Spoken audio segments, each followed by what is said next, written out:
Good evening, everyone. Welcome to this post-game press conference. We have head coach from New York City FC, Ronny Deila. We'll start with the questions from media. If you have any, please raise your hand and wait until I give you the floor. Where do we start with the questions? Michael Allen. Yeah, Ronnie, thanks for making the time tonight. I'm sure that's not the way you wanted this game to go. The team looked a little tired, a little down. Do you think the physicality of the game had something to do with that, or is the travel taking its toll finally? Yeah, of course. It's been a lot now, a long time. You know, we scored our 2 goals, and that was fantastic. 2 good performers, Tati and Dallas as well. So we had a game in our hand, but we looked very tired in the end of the game. And every time they put the ball in the box, they get dangerous. So we're happy to get through. You know, it's a morale in this team that is fantastic, and they love to win and go through these things, and we have done it again. So we of course wanted to do it a little bit different last 30 minutes. At the same time, we have to get really credit to them. I think they were really good. The set play, they are so hard, fantastic deliveries, and they are strong in the air. So they caused some problem. We give them too many set play in the end. But the most important thing that we are through, and we are looking forward to the semi-final. Trey Fillmore. Hey, Coach, congrats on moving through. I'm wondering, I'm guessing that being up, 4 goals on aggregate inspired the line change of 4 subs there. But more specifically into the tactics, you decided to go 3 in the back yet again, but adding another holding midfielder. Can you go into how you decided to approach this game tactically going down into Guatemala? This team hasn't lost at home. Lost 1 time in 3 years, so we knew it was going to be tough. We had to defend. I knew that we don't have the legs that we normally have, so we had to try to defend as good as possible and take our chances when we did it, and we did that perfectly in 60 minutes. In the last 30 minutes, we were under more pressure, and we had a really young team in that period, and I think it was a really good learning lesson for how to act in these kind of games when you need to defend and suffer and get through things. So we did things that we should have done better, but we learned something without getting any consequences, and that's really good. Michael Anderer. Yeah, Ronnie, I think that's the point, right? You ultimately the team bent, but it didn't break. Is that kind of the message you shared with the guys after the game? Yeah, I think we need to give Tati, Maxi, Alfredo, Malte some rest as well.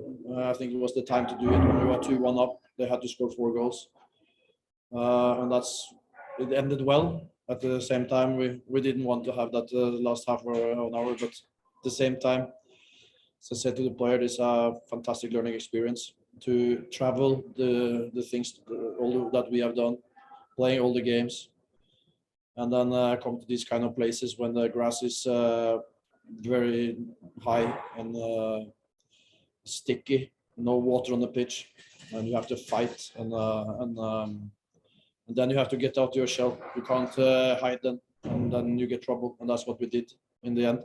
We get scared. You have to be more brave in this kind of situation. But as I said, there was a young team, and I'm very, very happy that we get that kind of experience without getting any consequences of it. One final question with Chris Cabell. Hey, Ronny, with going 3 center backs at the back, and 2 of them being right-footed with Thiago Martins and then Maxime Chanot, just curious as to how you approach deciding who plays in the center of the back 3 versus on the right, and what the different skill sets are. Last time it was Maxime who played center. Now we tried to have Martins there, and that's it's not a big deal. You know, I think to have a more ball playing center back in the center is better because he is more on the ball. And also has to be strong in the air. But all three of them are strong in that situation. So it's the tough thing. There was set play. They were unbelievable good in set play, but we defended many set plays today in a good way as well. And as I said, they have played a lot of minutes now in a long time, and come to this heavy pitch is a tough task for us. But as I said, we go through, and it's impossible to say how it went if we had done different things. It's impossible. The only thing I care about is come to the semi-final, and I'm proud of the boys, what they've done. Now, if we can put up a really good performance now, get all the home fans, our fans on the stadium on Saturday, and get 3 points against Philadelphia, we have done an unbelievable period, first period of the season. So we're going to be ready, and we're looking forward to the game. Yeah, Maxime, congratulations on going through. Can you give us a little bit of a glimpse into your mind in the last 30 minutes of the game there? What's going through your head, and how were they able to get so many chances on you guys? Yeah, it was tough. We knew playing there won't be an easy game, especially after the result of the first leg. We knew they will go, they will give 100% to try to win the game. And I think the last 2 or 3 years they never lose at the stadium, so we expect a hard game. I think we had a good control until the 60 minutes, and yeah, we started maybe to start to be too deep and to lose the ball too easily in the midfield, and it's not easy against a good team like that to play at home with the fans at behind them. So I'm not at all satisfied with the entire game. I can tell. Conceding 4 goals as a defender is always like something I cannot be satisfied. So it's a good lesson, I think, for all of football club. Thanks to God, we get the qualification. That's the most important. But I think it's going to give us a little bit humility about how to play maybe in away games, because the game plan was good, and I think as a player we just like a little bit messed up the last 30 minutes. Trey Fillmore.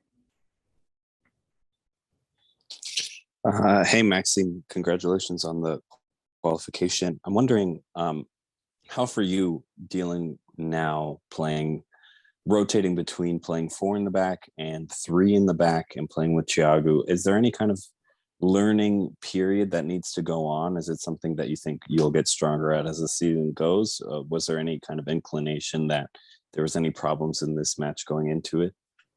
No, I believe playing 5 at the back today was the right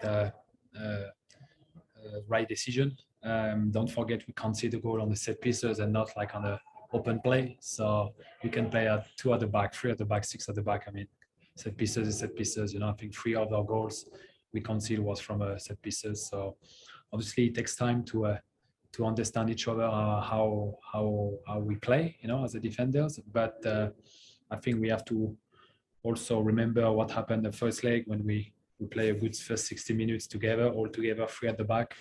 I think our first 60 minutes today was good too. Obviously, I think playing 3 at the back will be better and better after 8 games because we're going to start to know each other the way we play. But it's a good option for the gaffer, for the coach to can play with 3 at the back. I think it's important when you can change the shape of your team and your defense. Michael Anderer. Maxime, thanks for taking the time. How much did the team, yourself and the rest of the guys, have to pull from the experience of last season when you gave up the late equalizer in New England, but then were able to win? When you did the same thing in Portland, but were able to win? There's got to be a resiliency with the team that comes from the experience of what you've been through. Yeah, I mean, you know, I think with football, you keep going to learn game after game, whatever, how many games you played, whatever, how old you are, how much experience you are. We can't see like 2 late goals during the playoff, but we had a chance to still won the game, and won the cup. So that is in the past. I don't want to speak too much about this. I think tonight I cannot say we missed a little bit of experience because I don't think it was that. We have also to give credit to Comunicaciones who play a good game, play the last 30 minutes with like almost like 4 strikers on the front. And once again, I need to rewatch a goal against. again. But don't forget the goal came from set pieces, so it's a little bit different about the open play. And obviously we need to look at the goal and see what was wrong. I think what I want to remember tonight is about the qualification is something we never achieved before today with NYCFC. So that's a great thing for the future. 2 more questions. Chris Campbell. Hey, Maxime. NYCFC, the last couple of years have been fantastic at defending set pieces, and you mentioned tonight, both tonight and the first leg have given up 3 against Comunicaciones and a few other dangerous chances. What were they doing in particular that was giving you guys trouble, or kind of what was going on that was giving the team so much trouble on set pieces tonight? Yeah, I think we have to take lessons from these 2 games. As you say, we conceded 3 goals and to win these 2 games, so it's not good enough. It's not good enough if you want to reach a final, if you want to win the Champions League, and if you want to MLS Cup. We have to work on that. This group has been working together for several years, like 2, 3, 4 years for some people. So we know what we have to do. We know our task, but sometimes it's good to. I think those two games are going to give us a little bit like an indication we have to work even harder on the set pieces. So as I said, as a player, we make a mistake, and we have to look at ourselves in a mirror and try to solve this for the next few games that's coming. Final question with Dylan Butler. Maxime, you mentioned it just before about making history for the club in the first time in the Champions League semifinals. But I'd imagine, as you said before, right, it's tough to balance that because you're kind of upset for losing the match, right? So it's hard to maybe celebrate tonight, right? But I guess you appreciate certainly what you guys have done here. Yeah, obviously it's hard to celebrate. If you were there in a changing room, it was very quiet because we are all professional, and even if we get qualification, losing the game, we never get happy about that. So, but as I said a little bit earlier, I think it's going to give us a little bit like a good lessons, maybe a little bit more humility for the next leg. I think is a good lesson for tonight. I don't say I'm happy to lose a game, don't make me wrong, but if I have to take like advantage about this lose tonight, will be like it's going to give us a little bit boost and try to work harder for the next few weeks and try to be ready for the semi-final of Concacaf Champions League, because it's going to be very important for the club to try to achieve the final.